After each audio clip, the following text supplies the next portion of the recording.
అపోస్తల గ్రంథము 9వ అధ్యాయము 40వ వచనము. పేతురు అందరినీ వెలుపలికి పంపి మోకాలుని ప్రార్థన చేసి ఆకాశం వైపు తిరిగి తబితా లెమ్మనగా ఆమె కన్నులు తెరిచి పేతురును చూసి కూర్చుండెను. అతడు ఆమె చెయ్యి లేవనెత్తి పరిశుద్ధుల విధవరాలను పిలిచి ఆమెను సజీవరాలుగా వారికి అప్పగించెను. ఓకే, సో ఇక్కడ మనం ఏం చూస్తున్నామంటే పేతురు ఒక స్థలానికి ఆయనను పిలిచారు. దేనికి పిలిచారంటే తబిత అనే ఆ లేడీ మరి మరణించినట్టు మనం చూస్తున్నాం. మరణించినప్పుడు యూజువల్గా మనం అందరం దేనికి వెళ్తాం? ఇంటికి ఎందుకు వెళ్తాం? అదేదో పాట ఉంటుంది, మర్చిపోయా. కొద్దిగా పాట పాడండి. ఆ పాట ఏ పాట? ప్రదేశులము ప్రియులారా. చాలు చాలు చాలు. ఈ పాట పాడటానికి పేతురుని పిలిచారు. పేతురుని పిలిస్తే ఆయన ఏమన్నాడు తెలుసా? నా లేదమ్మా, అలా కాదమ్మా, మీరేం చేయండి, మీరందరు ఈ రూమ్ నుంచి మీరు బయటికి వెళ్ళండి, నాకెందుకో ప్రార్థించాలని అనిపిస్తుంది అని చెప్పేసి పేతురు అడిగాడు. వెంటనే ఆయన ఏం చేశాడంటే ఇంట్లో ఉన్న వాళ్ళందరినీ కూడా బయటికి పంపించేసి పేతురు మోకాలు వేసి ఏం చేశాడంటే ప్రార్థించడం ఆయన స్టార్ట్ చేశాడు. ప్రార్థించిన తర్వాత మనం ఏం చూడగలుగుతున్నాం తెలుసా? ఈ తబిత అనే ఆ స్త్రీని వెంటనే ఆ మరణంలో నుండి ఇలా లే అని అంటున్నాడు. ఆ స్త్రీ లేసేస్తుంది. అంటే మరణంలో ఉన్న స్త్రీ కూడా లేసేస్తుంది. కానీ లేపే ముందు పేతురు ఏం చేశాడు? ప్రార్థించాడు. మరణంలో ఆయన లేసేసాడని చెప్పేసి అందరు చప్పట్లు కొడతాం, అన్ని గొప్పగా ఆయన అన్ని పొగొడతాం. కానీ దానికన్నా ముందు చేసిన ప్రార్థనను చాలామంది మర్చిపోతారు. ఆ ప్రార్థన ఎందుకు తెలుసా? ప్రభువా, నేను నీకు ఇంకా సమీపంగా వెళ్తున్నాను.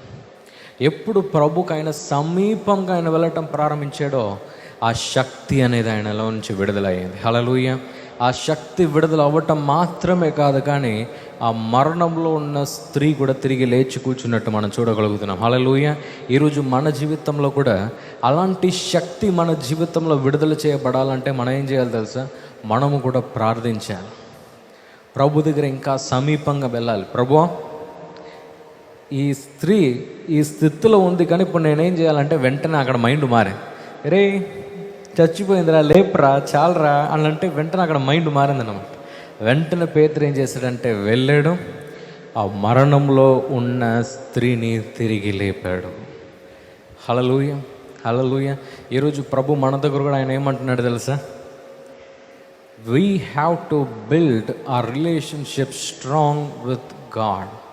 మనం కూడా మన యొక్క రిలేషన్షిప్ని, అంటే మన యొక్క సహవాసాన్ని ఎప్పుడు మనం బిల్డ్ చేస్తామో అప్పుడే మన జీవితంలో మనం ఎలా వెళ్ళాలి, ఏ మార్గంలో వెళ్ళాలి అనేది ప్రభు చూపించడం ఆయన ప్రారంభిస్తాడు. హల్లెలూయా, హల్లెలూయా. యెహోవా నా కాపరి, నాకు లేమి కలగదు. యెహోవా మన కాపరి అంటే ఫస్ట్ ఆయన యొక్క స్వరము మనము వినాలి కదండి, మనము వినాలి. ఎస్. సో అందుకే మనము బైబిల్ గ్రంథంలో ఒకటి మనం చూస్తాం. ఏం చూస్తామంటే అపోస్తల్స్ వాళ్ళందరూ కూడా బయట వెళ్తున్నారు, అపవాది క్రియలన్నింటినీ కూడా వారు తరుముతూ ఉన్నారు. కానీ ఒక స్టేజ్ వారు వచ్చిన తర్వాత మనం ఏం చూస్తున్నామంటే ఒక అపవాది క్రియను మాత్రం వారు బయట పంపించలేకపోతున్నారు. మూగ చెవిటి దయాన్ని ప్రభు అయిన యేసుక్రీస్తు బయట ఆయన పంపిస్తూ ఉన్నాడు. పంపిస్తున్నప్పుడు మనం ఏం చూస్తున్నామంటే అక్కడ శిష్యులు కూడా ప్రార్థిస్తున్నారు, కానీ ఏమవుతుంది? విడుదల అవ్వట్లే. అప్పుడు ప్రభు ఏమన్నాడు? ఉపవాస ప్రార్థన ద్వారా మాత్రమే ఈ విడుదల కార్యాలు అవుతాయి అని అంటున్నాడు. దానికి అర్థం ఏం తెలుసా? రిజల్ట్ అనేది ఎప్పుడు మనం ఉపవాస ప్రార్థన అంతా మనం ఎప్పుడు చేస్తామంటే మనకు ఒక విడుదల రావాలని మనం ప్రార్థిస్తాం కదా. కానీ కొన్ని ఉపవాస ప్రార్థనలు ప్రభు ఎందుకు మనల్ని చేపిస్తాడంటే మన శరీరాన్ని చంపేసి మనలో ఉన్న ఆత్మను ఇంకా ఉద్యోగంలో తీసుకెళ్ళడానికి ఉపవాస ప్రార్థన ఆయన పెడతాడు. ఎప్పుడు మనం ఉపవాస ప్రార్థనలో మనం ఉంటామో, ఎప్పుడు చాలా వాక్యం చదువుతామో, లేకుంటే ఎప్పుడు చాలా ప్రార్థించడం మనం ప్రారంభిస్తామో ఏమవుతుందో తెలుసా? మనం ప్రభుకి అంత సమీపంగా మనం వెళ్తాం. ఎంత సమీపంగా మనం వెళ్తామో ఏమవుతుందో తెలుసా? అక్కడ విడుదల కార్యాలు అంత బలంగా అక్కడ ఉంటుంది. హల్లెలూయా, హల్లెలూయా. కొంతమంది వారు ఏమనుకుంటారంటే అన్నిటినీ కూడా మనం జయించగలుగుతాం, మన శోధనలు కానీ కష్టాలు కానీ అన్నిటినీ కూడా మనము జయించగలుగుతాం అని చెప్పేసి చాలామంది వారు అనుకుంటారు. అది తప్పు.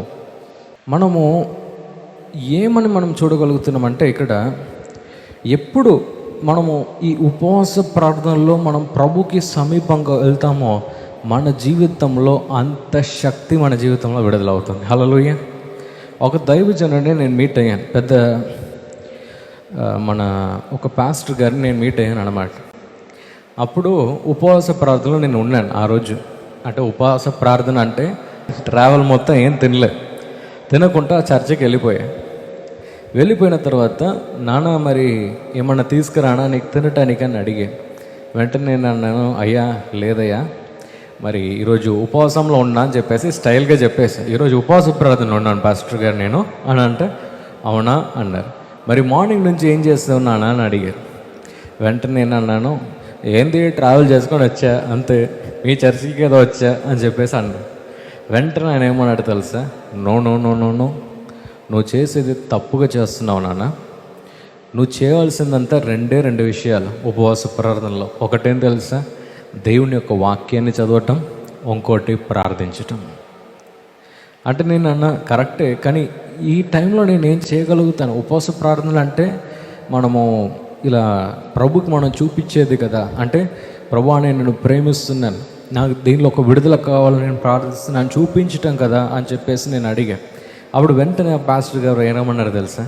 ఇది చేయకపోతే నువ్వు ప్రభుకి క్లోజ్గానే అవ్వవు, ఉపవాస ప్రార్థన ఉండి ఎందుకో అని అడిగాడు. అప్పుడు నాకేం క్లిక్ అయిందంటే అప్పటి నుంచి ఫోన్ పక్కకు పెట్టేస్తాను, ఫోన్ అన్నిటినీ పక్కకు పెట్టేసి ఉపవాస ప్రార్థన ఎప్పుడంతా ఉంటానో అన్నిటినీ బంద్ చేసేసి ప్రభుతో మాట్లాడటం, ప్రభు మాట్లాడే వాక్యాన్ని పట్టుకోవటం, దానితో తిరిగి ప్రభుతో మాట్లాడటం. హల్లెలూయా, హల్లెలూయా. మనం ఎప్పుడు దాన్ని మనం చేయటం మనం ప్రారంభిస్తామో మన జీవితంలో కూడా అద్భుతాలు మనం చూడటం మనం ప్రారంభిస్తాం. అందరికీ శుభవార్త. ప్రతి ఆదివారము 4 గంటల నుండి 6 గంటల వరకు కూడా వరంగల్లో గొర్రెకుంటలో గిఫ్ట్ ఆఫ్ జీసస్ వర్షిప్ సెంటర్లో ప్రార్థన కూడిక జరుగుతూ ఉంది. మీరు పాల్గొనండి, ఇతరులకు షేర్ చేయండి. ప్రభు మిమ్మల్ని దీవించునుగాక. ఈ ప్రోగ్రాం మీకు ఆశీర్వాదకరంగా ఉన్నదని మేము నమ్ముతున్నాం. ఫస్ట్ లైక్ చేయండి, తెలిసిన వారు మీ ఫ్రెండ్స్ అందరికీ మీరు షేర్ చేయండి, తర్వాత సబ్స్క్రైబ్ చేయండి. తప్పగా ప్రభు మిమ్మల్ని దీవిస్తాడు. ఇక రాబో వీడియోను కూడా మీరు చూడండి, దీవించబడండి. ప్రభు మిమ్మల్ని దీవించునుగాక. God bless you.